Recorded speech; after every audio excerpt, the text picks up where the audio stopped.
नमस्ते, मेरा नाम डॉक्टर रम्या बंडी है। मैं अंकुरा हॉस्पिटल्स में कंसल्टेंट पीडियाट्रिक न्यूरोलॉजिस्ट हूँ। आज मैं फिट्स का फर्स्ट एड बताती हूँ। किसी को जब फिट्स आता है क्या करना है फर्स्ट। घर पे आ सकता है, कोई आजू बाजू में किसी को आ सकता है, या आप बाहर खड़े तो किसी को आपके बाजू खड़े होने वाले को आ सकता है। क्या करना है ऐसे सिचुएशन में वो मैं बताती हूँ। पहला, ये फिट्स क्या है आपको पहचानना पड़ेगा। जनरली इन्फॉर्मेशन ये है कि धीरे ऊपर जाता है, हाथ पैर टेढ़ा कर लेता है या अकड़ जाता है और थोड़ा हिलाता है और थोड़ा जाग निकलता है। वो फिट्स है, कोई डाउट नहीं है उसमें। और बट दूसरे तरीका का फिट्स भी हो सकता है। अगर कोई पर्सन हमें पहले रेस्पॉन्स दे रहा था, अभी रेस्पॉन्स नहीं दे रहे हैं और एक ही तरफ देख रहा है या घूर के देख रहे हैं, वैसा है तो भी वो फिट्स हो सकता है।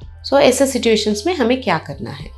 पहले किसी को जो फिट्स आने वाले आदमी को सुरक्षित प्लेस में लाना है। मान लीजिए कि वो रोड पे फिट्स आया है या स्टेप्स के नज़दीक में फिट्स आया है, तो उसको सुरक्षित प्लेस में लाना पड़ता है, थोड़ा साइड को लाना पड़ता है।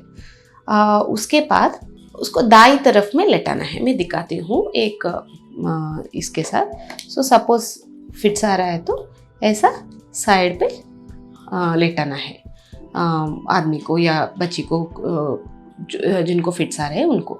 क्यों ऐसा लेटाना है तो हमें मालूम है ना, जाग आता है जब फिट्स आता है और सपोज वो कुछ पानी है अंदर या फूड पार्टिकल्स कुछ भी है तो यहाँ साइड से निकल के नीचे गिर जाता है, तब वो सांस लेने में तकलीफ नहीं होता है। इसी वजह उसको साइड लेटना पड़ता है हमें।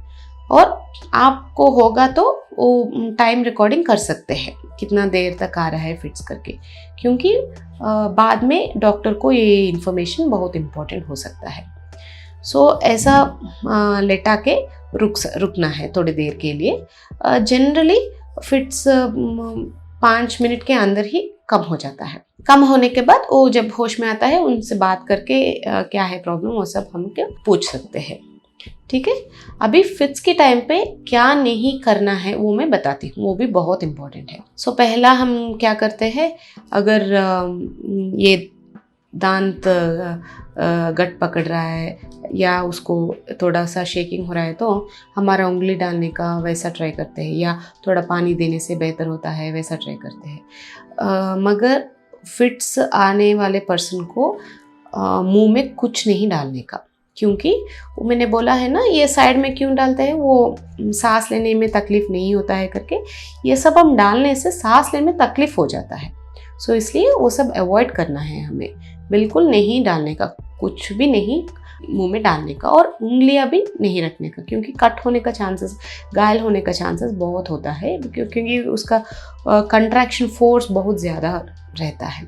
वो नहीं करने का, जस्ट साइड पे लेटाने का। और नेक्स्ट ये करते हैं कि बाकी कोई चाबी लेके आना या ऑनियन लेके आना, चप्पल लेके आना, किसी क्या क्या बिलीफ से उसके हिसाब से करते हैं। पर ये सब इफेक्टिव है करके कोई साइंटिफिक एविडेंस नहीं है। ये सब करने से क्या होता है, हम पेशेंट या आदमी को छोड़ के हम चले जा रहे हैं। उनको क्या हो रहा है वो सब हम साइड पे रख कर देखने को नहीं हो रहा है। कभी भी वो आदमी का साइड नहीं छोड़ना है, ठीक है। और वो चाबी सब रखने में फ़ायदा नहीं होता है, टाइम भी वेस्ट हो जाता है। या ये 5 मिनट में कम नहीं हो रहा है तो मेडिकल एड या कुछ हेल्प को आप कॉल कर सकते हैं। घर पे फिट्स कंट्रोल करने के लिए घर पे फिट्स कंट्रोल करने के लिए हम डॉक्टर्स मेडिसिन्स देते हैं, लेकिन कॉमन ये देते हैं कि स्प्रे देते हैं। अभी मैं स्प्रे कैसा इस्तेमाल करना है दिखाती हूँ, लेकिन ये आपका डॉक्टर प्रिस्क्राइब करने के बाद ही इस्तेमाल करना है, अपने आप नहीं करने का, स्ट्रिक्टली अंडर मेडिकल सुपरविजन और गाइडेंस। ऐसा आता है स्प्रे। फर्स्ट ढक्कन खोलना है। वो फिट्स जब आता है सबको कन्फ्यूजन में चले जाते हैं, ये ढक्कन खोलना भूल जाते हैं। ढक्कन ना खोलने से वो स्प्रे नहीं जाता है। एक स्प्रे ऐसा स्प्रे करके एक मार के देखना है कि वो काम कर रहा है कि नहीं, ठीक है। उसके बाद जो साइड लेटा हुआ बच्चे या पेशेंट को थोड़ा ऐसा करके थोड़ा ऊपर लेना है, क्योंकि ये स्प्रे ऊपर जाने का ही डिज़ाइन किया गया है, ऐसा नीचे किए तो नहीं चलेगा। सो ऐसा ये मुख में स्प्रे मारना है। आपका डॉक्टर बोला हुआ होगा किस फिट्स टाइप्स में ये डालना है और कितने बार डालना है, ठीक है, उसके हिसाब से आप करना पड़ेगा। वो स्प्रे करने के बाद ऐसा फिर साइड को टर्न करके लेटाना है। सो जब कम हो जाता है या उसके बीच में मेडिकल हेल्प आप ले सकते हैं। ये स्प्रे यहाँ मारने के बाद थोड़ा रब करना है, ऐसा रब करने से वो स्प्रे बॉडी में चले जाता है। सो वो है फर्स्ट एड इन सीजर्स। कोई डाउट्स है तो आप कमेंट सेक्शन में पूछ सकते हैं, हम जवाब देते हैं। Thank you.